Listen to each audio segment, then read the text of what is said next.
네, 안녕하세요. 안녕하세요. 오늘은 제가 강단에 쓰게 됐습니다. 몇 주 전 간증 요청이 있었고 생활 간증이나 말씀 중에 묵상하면서 느끼고 배운 것을 서로 교제하는 시간이 됐으면 좋겠다는 말씀이 있으셔서 이렇게 올라오게 되었습니다. 항상 부족한 저지만 그간 믿음 생활 중 느낀 바를 성도님과 함께 나누는 시간을 가지려고 합니다. 말씀 전에 하나만 말씀드리고 시작하겠습니다. 현민이가 며칠 전부터 저를 걱정하는 것이었습니다. 아빠 말씀을 어떻게 다 외워서 전할 수 있어요? 하면서 자기는 종이 한 장도 며칠 걸려야 외운다고 하면서 아빠 힘내라고 그러는 것이었습니다. 성도님께 죄송하지만 현민이에게 한마디만 하고 간증 시간을 이어나가겠습니다. 현민아, 간증은 아빠가 하지만 이 시간을 이끌어 가시는 분은 하나님이시단다. 그럼 시작하겠습니다. 처음에는 어떤 제목으로 간증을 시작해야 할까 많이 고민을 했습니다. 자리만 올라오면은 심박수가 한 120 정도는 올라갑니다. 그러나 하나님께서 또 저에게 알려주셨습니다. 그 제목은 실수투성이가 하나님의 계획을 알아가는 과정입니다. 저희 믿음 생활은 결혼과 떼어놓을 수가 없었습니다. 저는 지금 나이가 43살이고 지난 2014년도에 3월달입니다. 이때쯤 구원 시인을 하고 침례를 받아 딱 10년 동안 무인 생활을 하고 있는 중입니다. 저희 자매를 만나기 전에는 하나님을 당연히 그때는 믿지를 않았습니다. 교회를 다니기는 조금 다녔지만 어렸을 때 다녔고 꾸준히 다녔던 사람도 아니었습니다. 10년 전 저희 교회를 오고 나서야 드디어 주님을 만나게 되었습니다. 구도자일 때는 처음에 구원을 받았다는 의미가 무엇인지 많이 헷갈렸습니다. 하나님께서 믿음이 없는 그리고 성장하지도 않는 저에게 처음부터 구원을 허락하실까 의문이 많이 생겼습니다. 그래서 저희 신앙 상태로는 그저 나무 예같이 느껴졌으며 계속 제가 과연 구원을 받을 수 있을까 많이 생각을 하였습니다. 하나님의 뜻을 그리고 말씀을 하나도 모르던 때였지만 처음에 복음서의 말씀들을 보게 되었습니다. 특히 요한복음에 진실로라는 말씀이 많이 나오는 것을 보았습니다. 예수님께서 말씀을 강조하시는 부분이 있구나 하는 생각으로 그냥 넘길 수 있었는데 어떤 일인지는 잘 모르지만 진실로라는 말씀이 한번 묵상하면서 읽어보시면 예수님께서 바로 옆에서 간절하시는 것처럼 느껴지는 것을 알 수 있었습니다. 순간 가슴이 메어왔을 거예요. 전에는 성경 말씀을 그저 관념적으로만 믿지 않았으면 알고 있었습니다. 내용은 전혀 보려본 적도 그렇게까지 없었고요.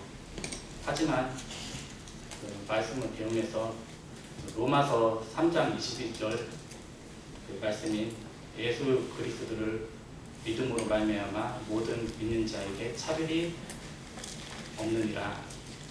모든 사람이 죄를 범하였음에 하나님의 영광에 이르지 못하더니 예수 그리스도 안에 있는 성령으로 말미암아 값없이 부름을 받았다고 말씀하셨습니다.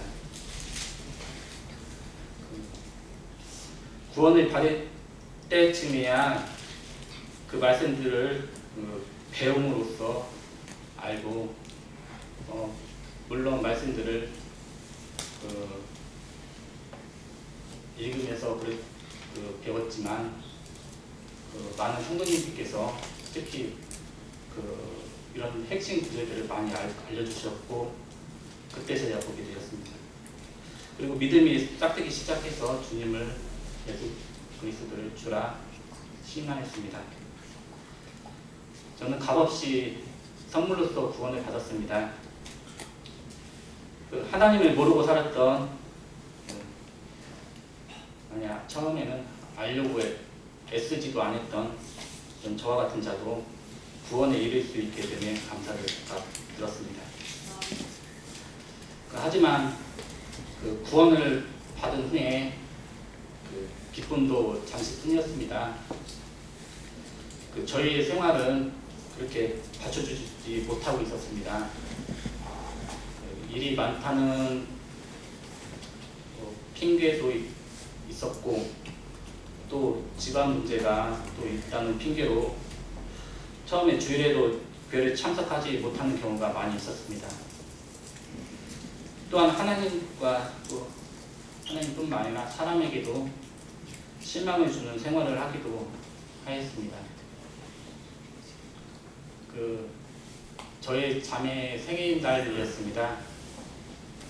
결혼하고 그 해나 그 다음 해였던 것 같습니다. 자매가 저희 제 은행 통장을 가방에서 우연하게 발견하였는데 마이너스 통장이었습니다. 업무가 그때 당시에 좀 미숙하여서 업무상 과태료도 몇백만 원씩 내야 합니다. 하지만 예산으로 그런 것들은 처리를 할 수가 없었던 상황입니다. 개인이 내야 하는 상황인데 그런 것은 누구에게도 말도 못하는 상황이 있습니다. 상사한테도 말을 해도 상사도 해결책이 없고 그렇게 들으려고 하는 상황, 그렇게 들으려고 하지는 않습니다. 그래서 결론적으로 저희 자매는 자기 생일날 마이너스 통장을 받고 펑펑 울었습니다. 나중에 제 대신 빚을 다 갚아 주어서 한편으로 고맙기도 하지만 자매에게 많이 미안함을 갖고 있습니다. 그렇게 저희 생활은 터득이고 있었습니다. 처음에 믿음의 성장이 막 보이는 것도 아니어서 스스로 자책감을 느끼기도 하였습니다. 그러나 하나님께서 처음 구원하실 때처럼 다시 긍휼을 베푸시는 것 같았습니다. 생활하면서 감사하는 마음이 하나하나 들기 시작하였습니다. 처음에 저는 버려진 양 같은 존재였습니다. 세상에서 버려졌으나 누가 하나 찾지 않았으나 주님께서 인도하셨고 또 그 과정을 생각하면 이 자리까지 온 것이 감사가 됩니다. 하지만 믿음의 침체기가 오면 저는 이런 생각을 좀 합니다. 장초 너는 어떤 사람이었더냐, 스스로 질문을 한 번씩 던지곤 합니다. 그때마다 저는 죄인이었습니다. 라고 말하며 어디로 떨어질지도 모르고 고집을 피우며 주인을 안 따라가려 하는 양 같은 존재였습니다. 라고 스스로 대답을 하곤 합니다. 결혼하기 전에 어느 날이었습니다. 저희 장모님께서, 오늘은 참석은 못하셨지만 저희 장모님께서 저를 장모님 댁으로 불러놓고 안행교회에 가자고 하였습니다. 그때 저는 장모님 댁에서 아닙니다 어머니, 저는 안 가겠습니다. 저는 가더라도 큰 교회를 다니고 싶습니다.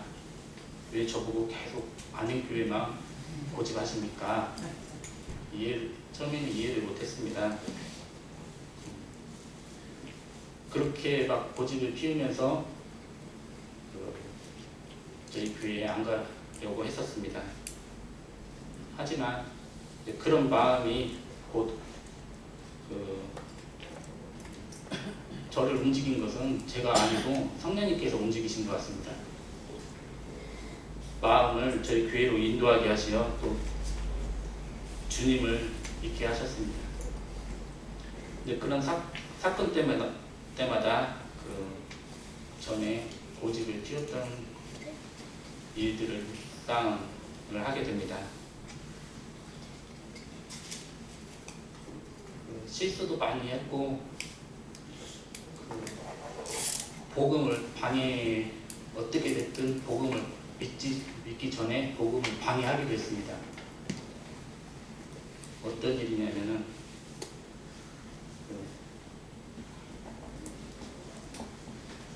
사회 초년 생활에 소음 업무를 받습니다. 김제시청 환경과에 다니고 있는데요. 김제 터미널 사거리에서 목사님께서 확성기를 이렇게 틀어놓고 말씀을 전하는 일이 있었습니다. 그런데 몇 차례 주민들이 전화로 시끄럽다, 조치를 취해달라, 그런 것이 와서 목사님한테 가서 처음에는 조용히 좀 말을 했습니다. 그런데 목사님께서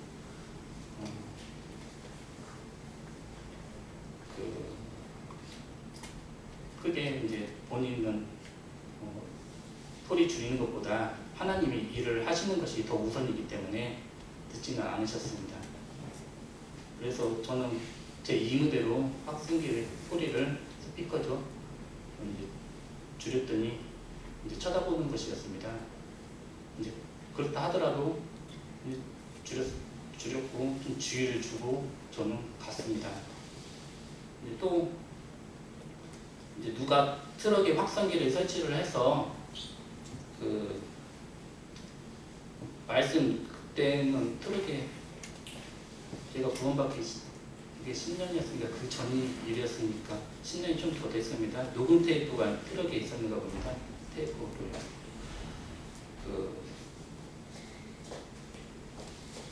테이프를 틀면서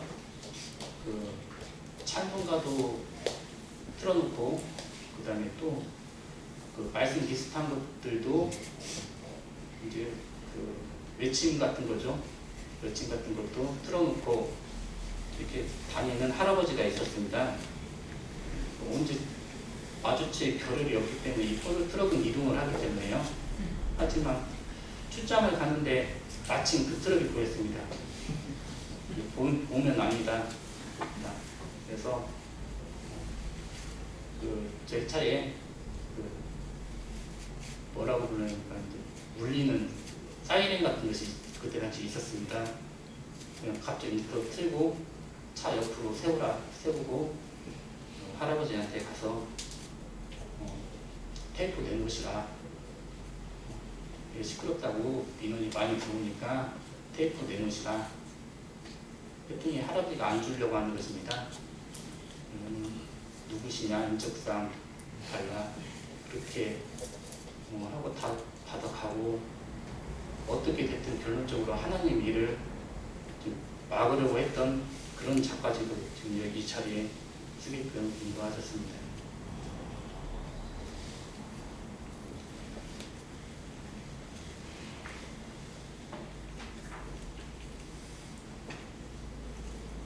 그리고 그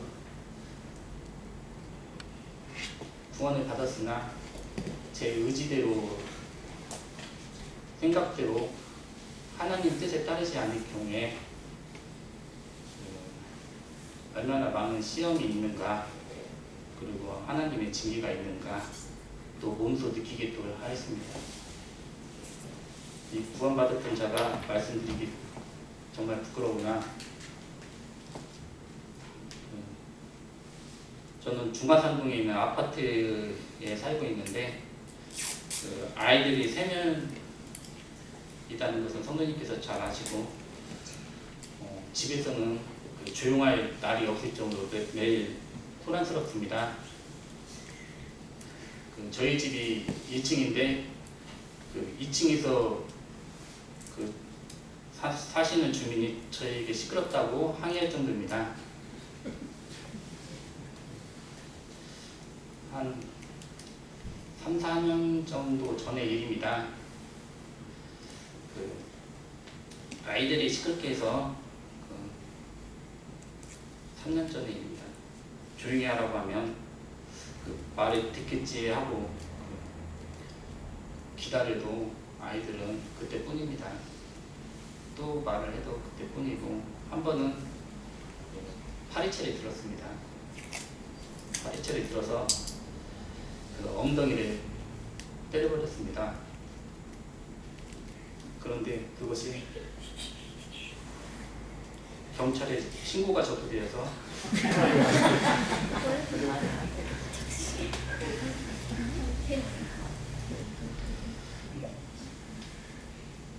조사를 받는 일이 있었습니다. 신고자는 개인정보이기 때문에 제가 말씀드리기는 어렵습니다.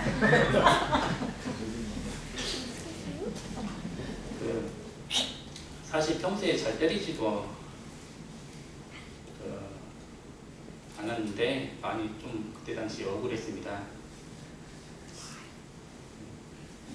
그 전주시 사회복지 전주시 무슨 가정 아동복지과 정도 되는 대하고 그 연결이 되는 사회복지 기관이 있는 것 같습니다. 거기 직원들이 얼마 뒤에 가정에 방문을 해서 조사를 하기 시작했습니다. 이 가정이 정말 문제가 있는 가정인가 아닌가 조사를 하기 시작합니다. 한번 신고가 접수되면은 이것이 그 강도나 뭐 과정이나 그런 것은 저희 생각이고 기관에서 봤을 때는 우선 조사부터 시작합니다. 직원들 중에 한 2명 정도가 왔는데 한 어떤 여직원이 아이들을 각각 한 명씩 방으로 불러놓고 그간 아빠가 많이 때렸냐 이렇게 물어보았습니다. 아이들은 아빠가 혹시라도 잘못될까봐 안 때렸습니다. 이렇게 답변을 들어보니까 안 때렸다고 답변을 하였답니다. 그럼 혹시 엄마가 때리냐고 때린다고 하면 뭘로 혼내냐고 아이들에게 유도신문을 하였습니다. 그 중에 막내 수연이가 뽀로로 막대기로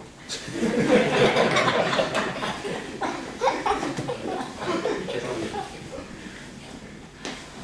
이렇게 말을 끝을 흐리면서 그 직원들에게 말을 하였습니다. 그래서 그 직원들이 도대체 뭔가 몰라 수연이에게 여러 차례 물어봐도 수연이가 어리니까 말을 잘 이어나가지 못해서 그냥 인사를 하고 집에서 나가자고 하는데 그때 수빈이가 어디선가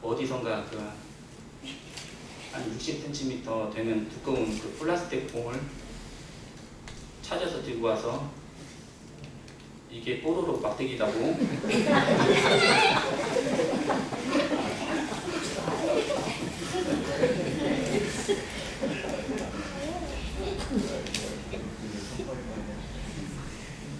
죄송합니다.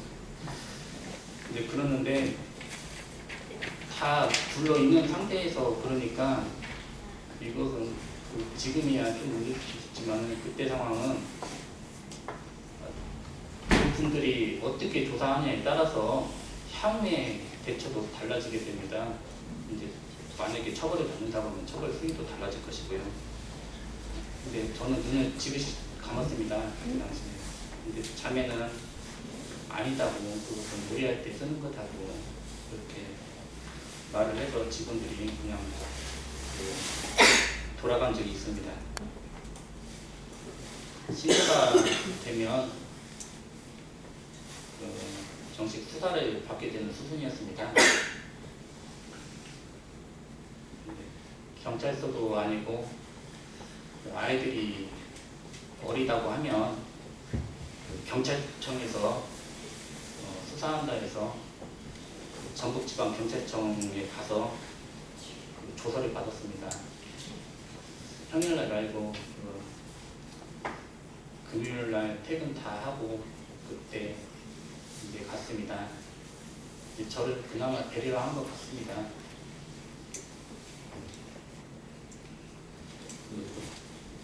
조서를 다 받고 난 뒤에 피의자 신분으로 떨리는 마음으로 법정 앞에 서게 되었습니다. 지금 생각하면 이거 뭐 별거 아닌데 뭐 법정까지 서냐 그럴 수 있지만 하나님께서 저에게 맡기시고 또 돌보아서 키우라는 아이들인데 네 의지대로 네 생각대로 때리거나 아이들을 지도한 거 아니냐, 저에게 징계를 내리시는 것 같다는 메시지를 드렸습니다.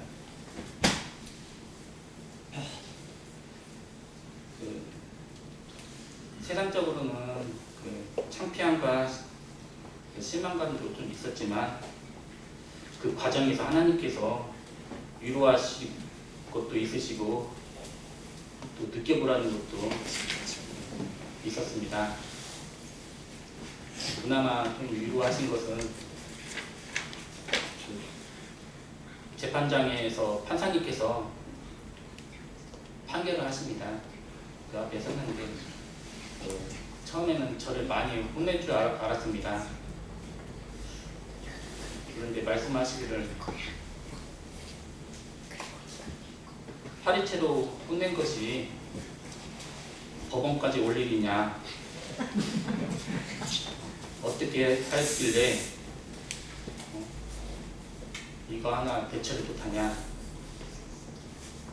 그러면서 갑자기 저보고 잘했다고 하시는 겁니다. 순간 이상이 잘했다고 말한 거에 대해서 고개가 가볍긴 했지만 우선적으로는 안심은 되었습니다. 그리고 나서 다음부터는 때리지 말고 말로 하라고 말씀하셨습니다. 불처분 선고를 하셨는데 불처분은 무죄와 비슷한 것입니다. 법정에서 나오면서 얼마나 안도가 되든지 그 기억이 아직도 생생하게 느껴질 정도입니다. 며칠 뒤에 법정의 상황을 곰곰이 생각해 보았습니다. 하나님께서 저에게 하나님의 심판대 앞에서 저를 그려보라고 말씀하시는 것처럼 귓가가 울리기 시작하였습니다. 그때서야 이런 모든 과정이 비록 세상적으로는 부끄러움이 있지만 감사가 되었습니다.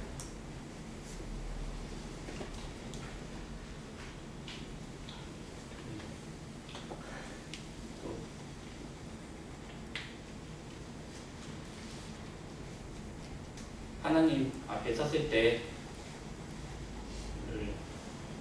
누군가는 우리 모두는 다 하나님 앞에 서게 되는데 하나님 앞에 섰을 때 살아가면서 항시 기억하라는 말씀으로 받아들여졌으며 그리고 더 반성하는 계기가 되었습니다. 삶의 선한 간증이 되지 못하여서 하나님 아버지와 그 앞에 성도님들께 죄송하나 실수투성이의 삶이라도 지금까지 저를 이끌어 주시는 하나님 아버지께 다시 감사드리게 되어집니다.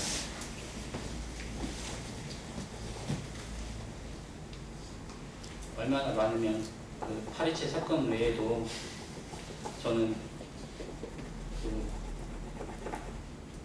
하나님을 뜻을 따르지 않고 재물을 쫓으면 오히려 다 없어지게 된다는 것도 하나님께서 알려주셨고 또 사무실에서 진급을 위해서 힘쓰면 오히려 근무 평정 순위라고 있습니다. 1순위에서 2순위로 떨어진다는 것도 먼저 들어왔음에도 불구하고 떨어진다는 것은 다 보여주시기로 했습니다. 마태복음 6장 33절 말씀에 너희는 먼저 그의 나라와 그의 의를 구하라는 말씀을 다시금 기억할 수 있도록 경고를 통해 알려주시고 또 성령님의 도우심으로 몸소 느끼게 되었습니다. 믿음으로 노아는 아직 보이지 않는 일에 경고하심을 받아 방주를 준비하였고 히브리서 믿음장이죠. 아브라함은 부르심을 받았을 때에 순종하여 장래의 유업으로 받을 땅에 나아갈 때에 갈 바를 알지 못함에도 나아갔으며 또 이삭과 야곱, 모세와 라합 등의 놀라운 믿음에 대해 말씀하셨듯이 저는 하나님께 어떤 믿음의 모습으로 나가야 할지를 다시금 묵상하게 되었습니다. 성격은 밋밋하나 다른 사람 모르는 사고와 실수가 많고 그런 부끄러운 형제이나 잘못한 것은 회개하며 믿음으로 더욱 솔선하여서 자녀에게는 상처 안 주고 유지되는 남편이 되고 아이들에게는 모범이 되고 교회에서도 모범이 되는 형제가 되어 하나님을 기쁘게 하고자 합니다.